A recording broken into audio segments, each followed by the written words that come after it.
Never miss any brand new videos. Hey guys, it's Dr. Ben, Healthy Feet Podiatry. We got an interesting case today. We got a gentleman with a congenital deformity of his left foot. A congenital deformity is when you're born with the condition. Normally when you see something like this, you're thinking amputation right off the bat, but no, he was born with it, and now he's dealing with consequences of both the congenital deformity and diabetes. So, he doesn't have any toes. That's just the way he was born. He does have a big toe, but only half of a big toe, and because of that, he's getting excessive pressure along this area right now. So we want to prevent any diabetic foot ulcers. So what we're going to do today is going to shave it down. We're going to discuss, some surgical options to prevent this ulcer from coming back. Normally, you have other toes to kind of take off some of that pressure, to take some of that pressure as well. But because he only has one toe, it is causing excessive pressure at that one point. So he's here for a second opinion, and that's what we think we are considering doing, because he's a high-risk patient because he is diabetic, and I think we are developing an ulcer here. Because normally when you have a callus will look yellow like this, but when it starts becoming discolored with this bleeding right here, this is dark black, dark brown, whatever color you want to call it, we are potentially developing an ulcer underneath. So we're just going to slowly dig at it and see what's underneath. Autumn said there's a possible odor to the ulcer. We will see. Generally when there's a odor, means there is a wound brewing underneath.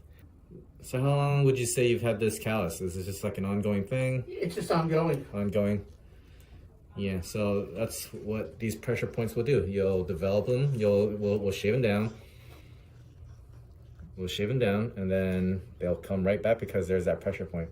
So we'll need to, if he wants, we'll consider doing a surgical procedure down the road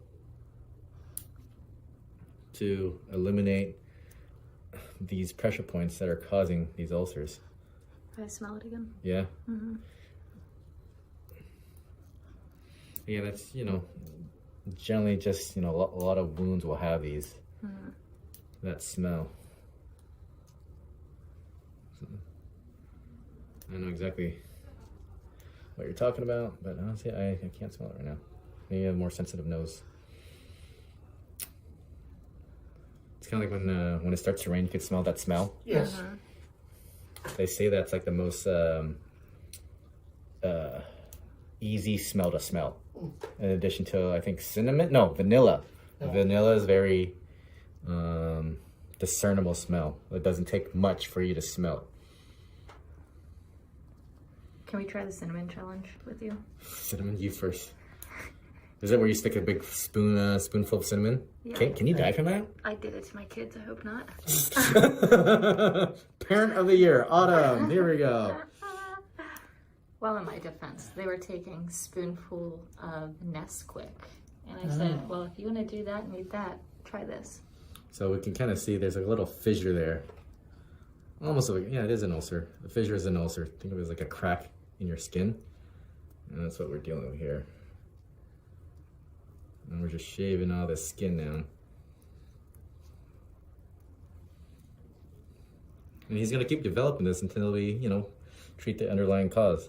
So conservatively, what we do is we, you got the custom insole with that area offloaded. But that can only do so much because that bone is still sticking down and putting pressure. We're looking at an X-ray of both of his feet. You can see right here in his right foot, he has all the normal bones that you would normally have in a normal foot. But over on his left foot, you can see he's missing a lot of the bones that he has on his right foot right here. This is where he is having his ulceration.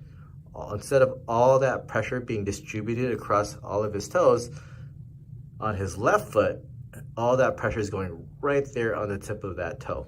Yeah, ideally, remember, like I said, you should have the 4 other toes here to take off some of that other pressure, because that's the only toe. That's the only pressure point when you walk. So for what it's worth, the ulcer is not infected. It's pretty dang small, but it's going to keep coming back until we address, again, the underlying issue.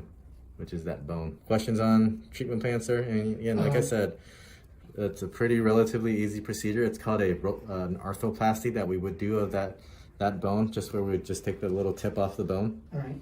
Any doctor should be able to do it. You go with whoever you're more comfortable with. Okay. All right.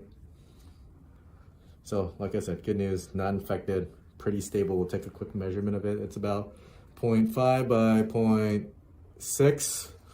And let's guesstimate the depth. Let's see, by 0.3. 5.5 by 0.6 by 0.3. Remember that, Autumn? Okay.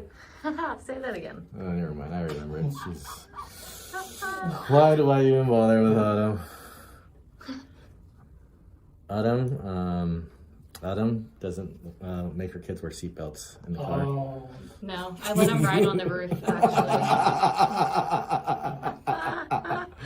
Terrible. I love it. Okay, so let's just take a quick overall view. So we have this ulcer, nice and stable, nice and clean after getting it cleaned out. We just got to get the underlying issue. Let's take a quick overview of his foot. We should have toes there. The other toes should bear some of that pressure too, but unfortunately that big toe bears the brunt of all his pressure, and that's why he's developing this ulcer. So we're going to go over some surgical options on how to fix this off camera, but we'll keep you updated on his condition in the future. Again, thank you for letting us record. Thanks for tuning in, guys. Dr. Ben, Healthy Feet Podiatry, and I'll see you guys in the future. Hey, subscribe to my YouTube channel. Bye.